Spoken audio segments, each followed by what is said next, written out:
My mom moved up to the loft after her brothers died. At the time, it was as far away as she could get.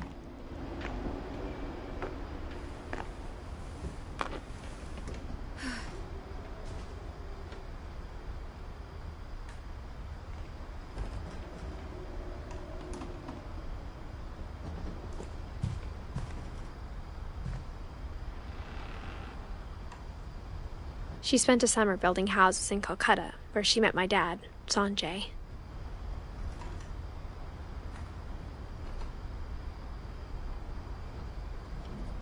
My mom moved to India a week after graduation and got a job teaching English.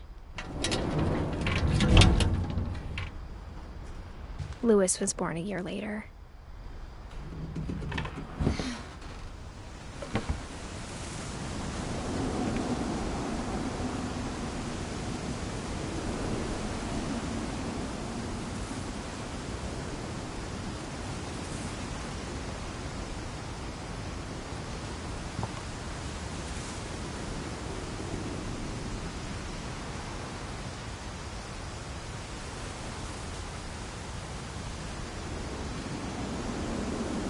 When my dad died, I don't think Mom knew where else to go. I'm sure Edie was happy to have her back.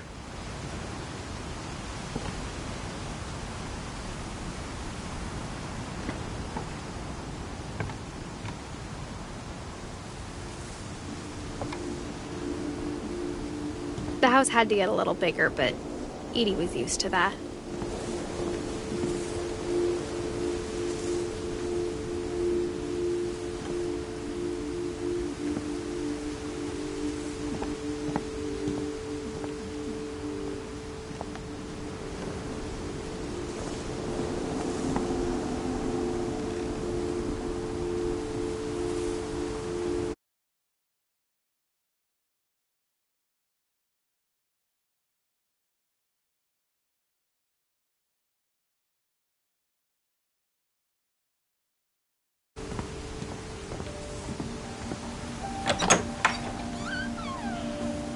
And for a while, things were good. Almost normal.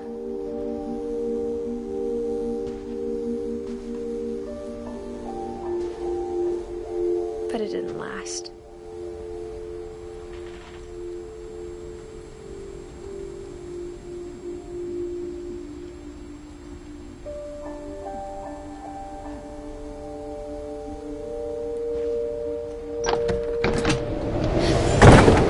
The beginning of the end was Milton's 10th birthday, when Edie gave him a castle.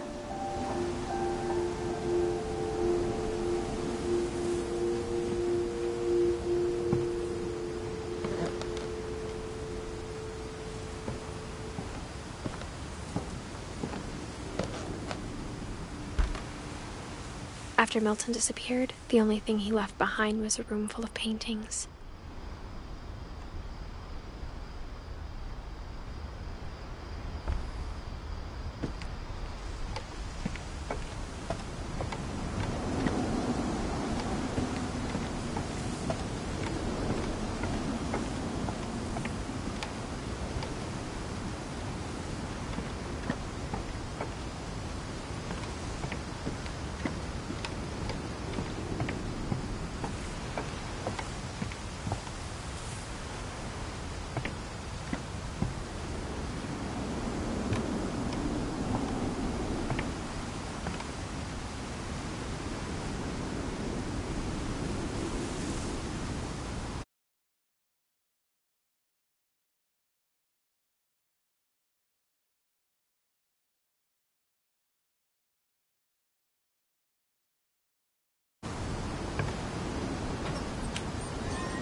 Milton Finch in The Magic Paintbrush.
I was 4 when Milton disappeared.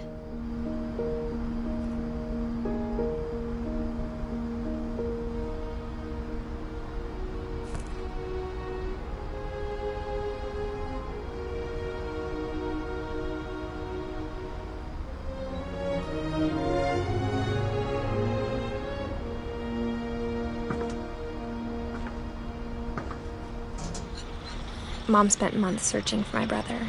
Then she sealed the doors.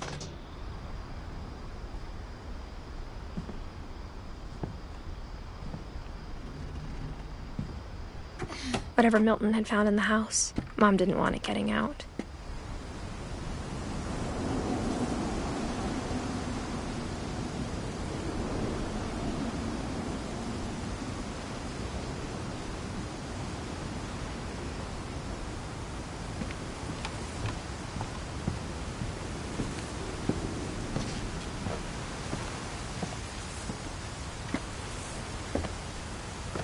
Mom definitely blamed Edie, but I think Louis blamed himself.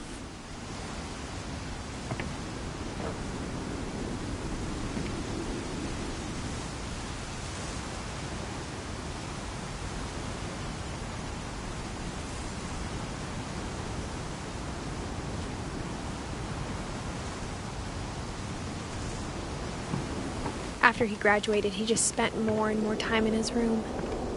Until Mom got him a job at the cannery.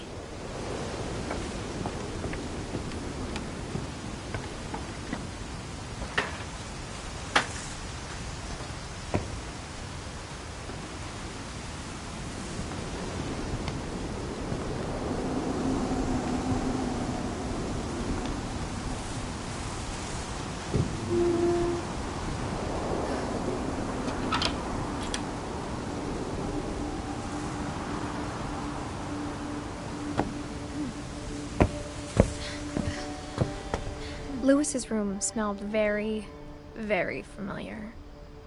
That part of him lived on.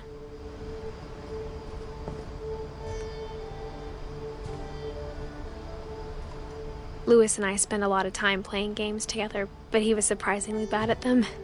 He died a lot.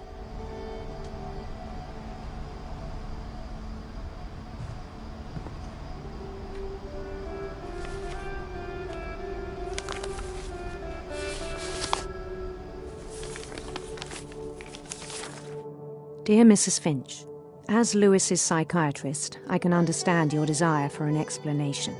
As I see it, the trouble began in January, shortly after we convinced your son to seek treatment for substance abuse.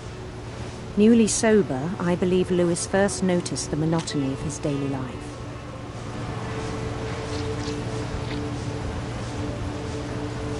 He kept working at the cannery, but he withdrew part of himself.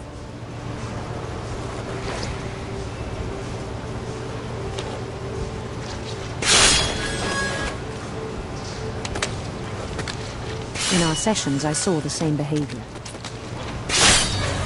His mind began to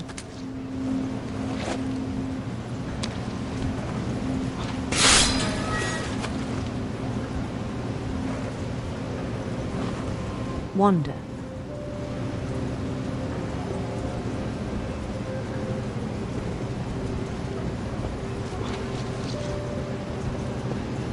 I asked him to describe it.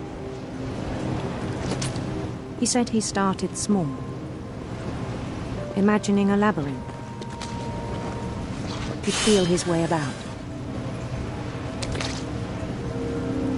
Then something moved. Bats.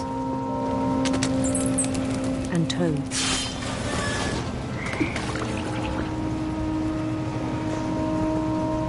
And things that have not names.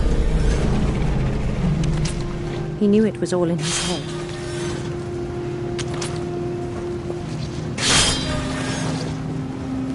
But he took it very seriously. I had hoped he'd find himself.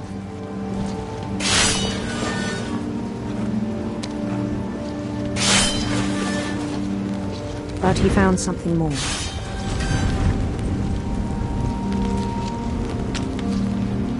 I worried about him then.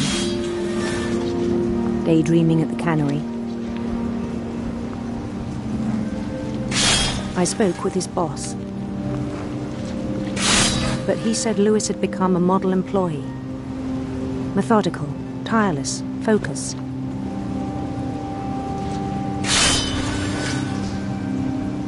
Like a whole new Lewis. So I let him go on.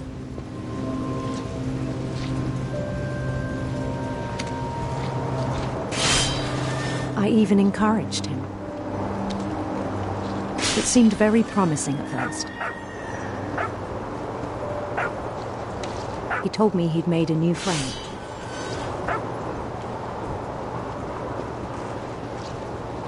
On the edge of a city he named Lewis Topia.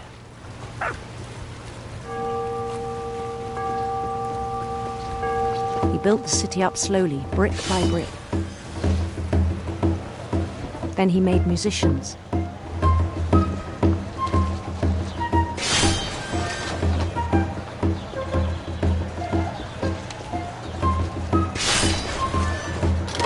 And songs for them to play. He talked about starting a band. And he was always humming something. Every day his imagination grew stronger.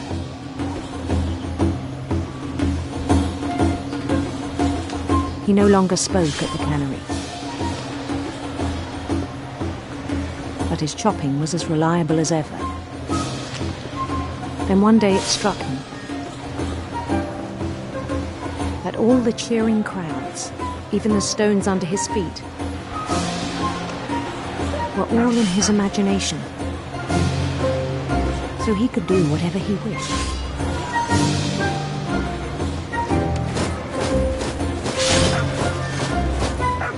He held an election for mayor.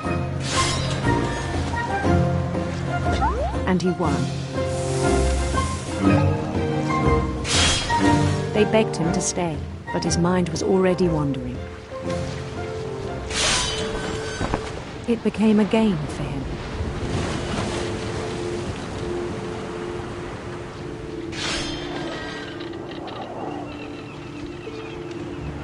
He'd conquer a city, then immediately push on.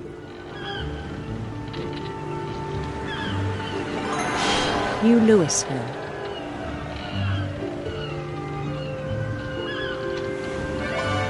St. Louis.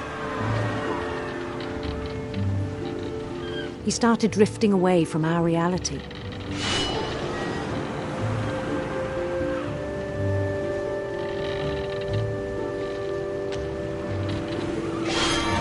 Minneapolis, until one day he forgot to go home from the cannery. Even as his mother pleaded with him, part of Lewis kept sailing on.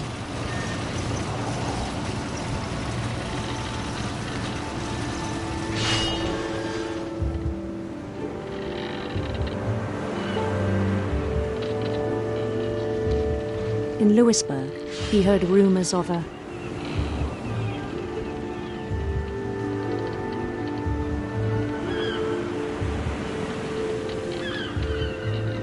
handsome queen.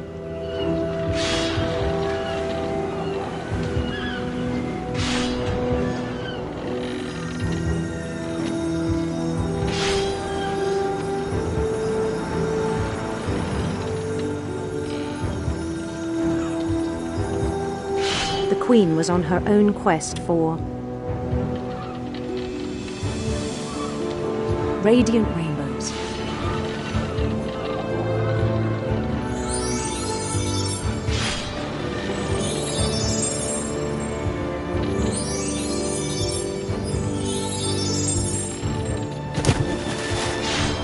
He followed the sound of her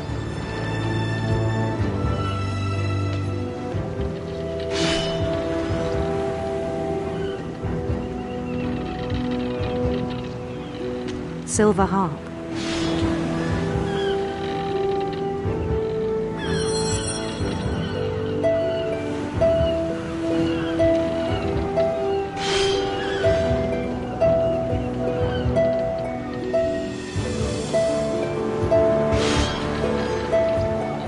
His chase led him to a golden palace east of the sun and west of the moon.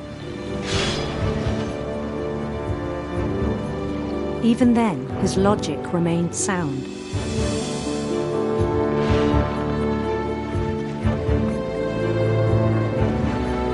He knew the world was all in his imagination.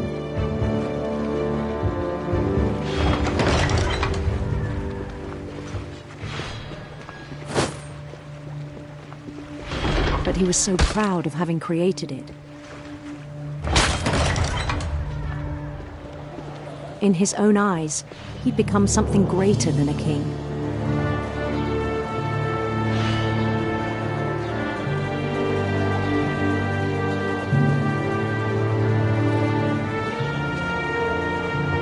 For someone who'd never known success in the real world, I think it was overwhelming. And then it struck him that the real Lewis was not the one chopping salmon, but the one climbing the steps of a golden palace.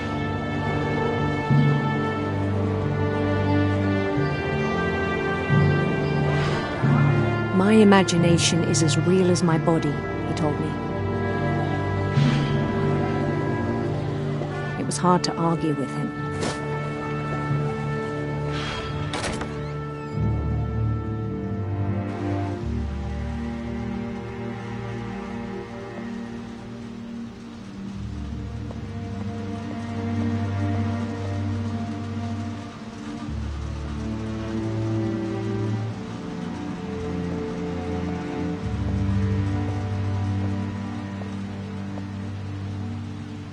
Began to forget the world we know.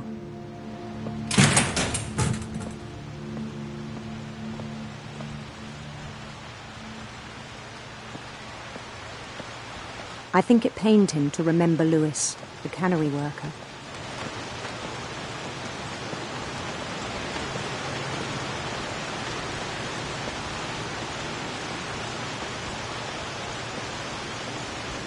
He began to despise the man with a royal contempt.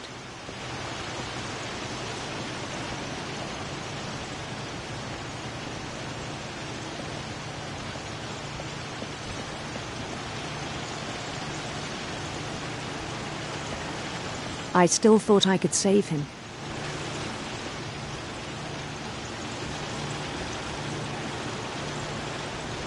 Even after he said he was being crowned king over all the lands of wonder.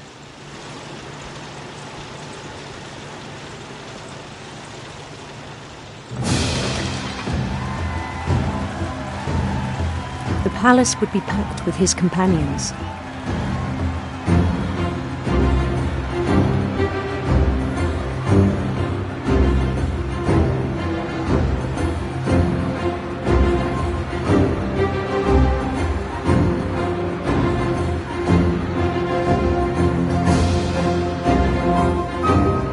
Including the wise Calico who'd insisted on advising him.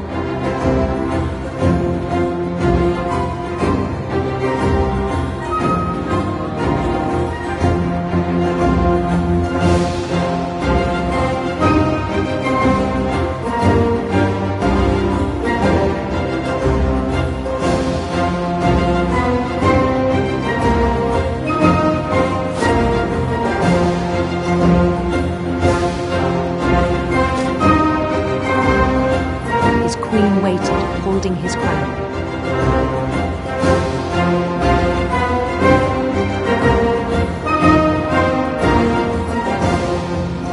There was only one thing left to do.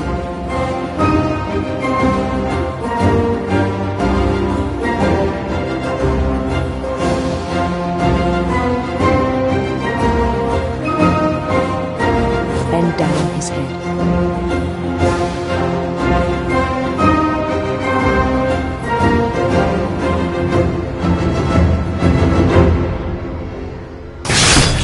And the rest I think you know. Mrs. Finch, your son was a kind man who will be missed by all of us who knew him.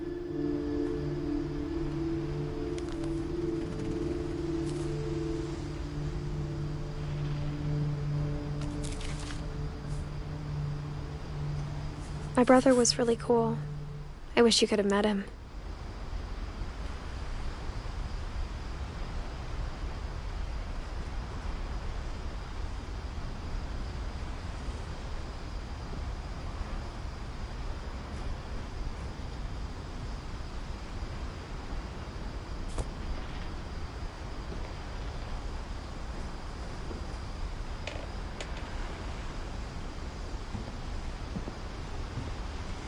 He was so proud of being Indian.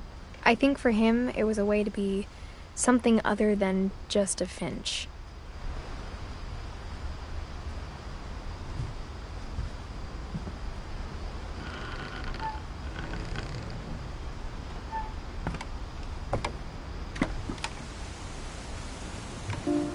On the way back from Lewis's funeral, my mom told me to start packing.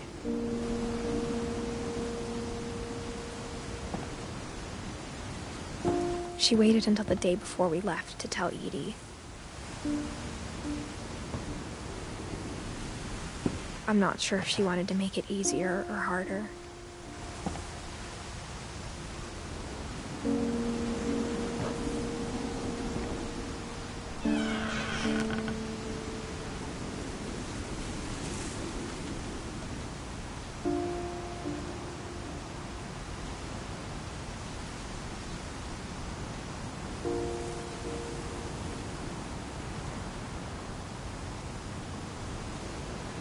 I wish we'd stayed.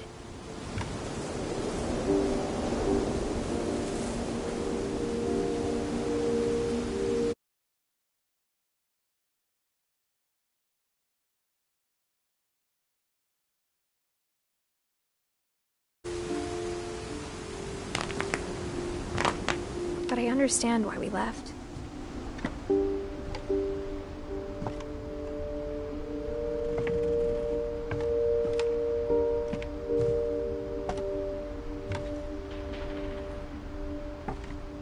What happened that night had been coming for a long time.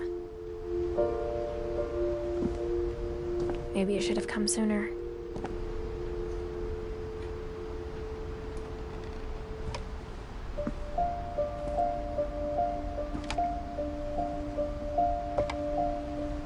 But it had to end one way or another.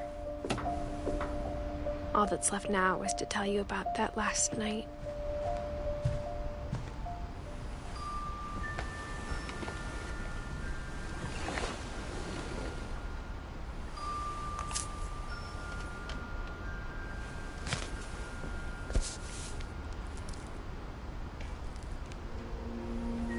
That whole last day, Edie just watched us pack and didn't say a word. Until supper, when she raised her glass and said, "To our final night together, and all our final nights apart." Grandma, you know what I said about alcohol. Some of your medications are very Edith, specific. I left a present for you in the hallway. Why don't you go open it? The grown-ups have to argue now. I'm sorry, you're right. We're all leaving tomorrow. Let's just enjoy our last... I'm not leaving. Edith, you're excused.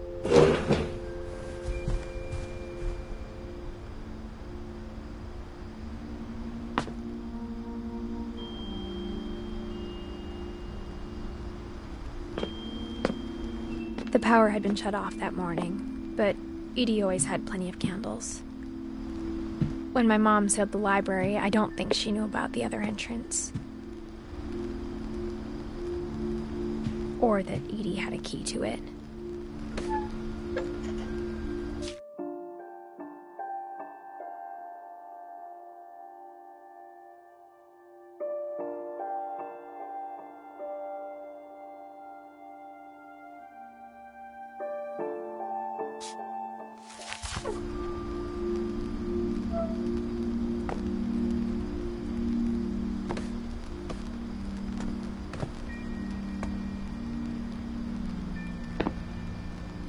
That thing you're afraid of isn't going to end when you leave the house.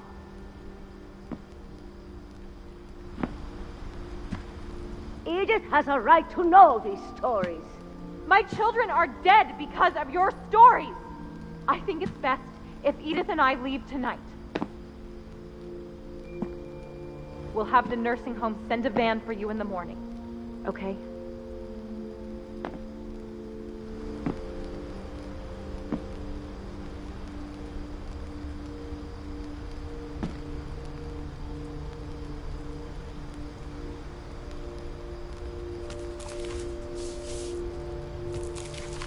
Dear Edith, there's so many stories I wish I could tell you, but there's only time for one.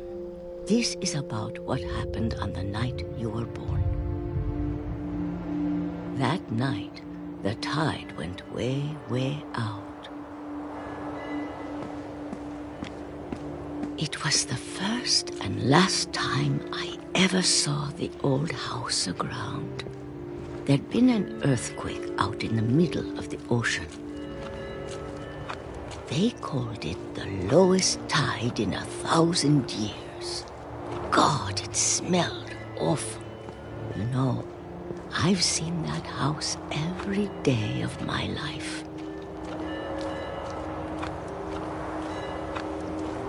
But I never thought I'd go back to it. When the fog rolled in, I lost my way.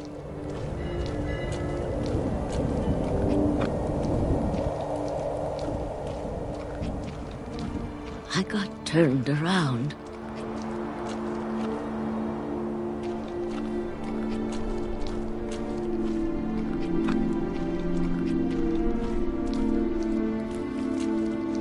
For a while, I wandered. I started seeing things.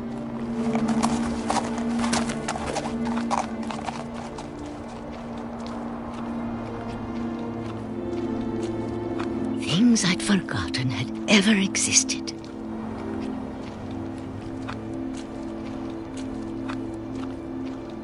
But when I saw them, they felt like old friends. That night, a lot of things came back to me. Or maybe I came back to them.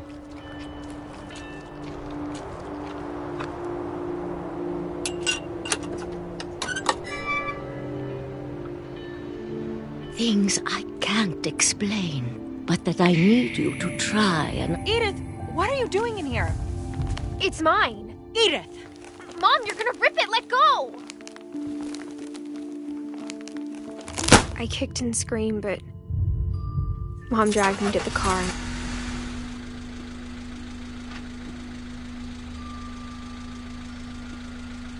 I never saw Great-Grandma Edie again. The next morning, the van came to pick her up, but she was already gone. After that, we moved around a lot.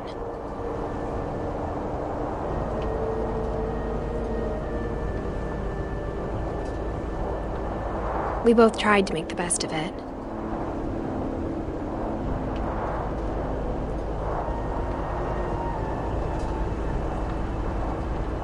A few years went by.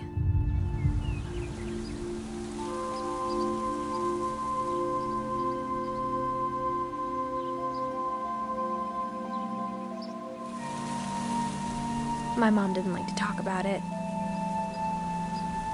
but she started getting sick a lot. The rest happened pretty quickly.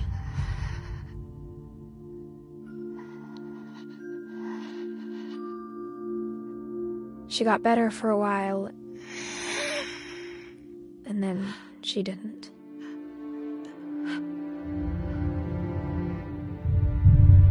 And then I was alone.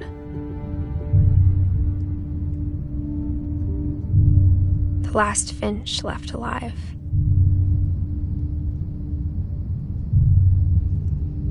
Until I found out about you. I'm still not sure what to tell you about all this. If we lived forever, maybe we'd have time to understand things. But as it is, I think the best we can do is try to open our eyes. And appreciate how strange and brief all of this is.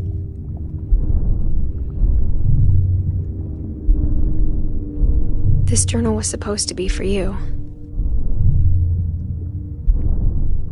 But now I hope you'll never see it. I just want to meet you.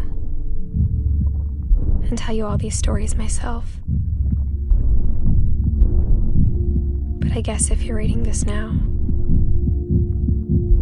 things didn't work out that way.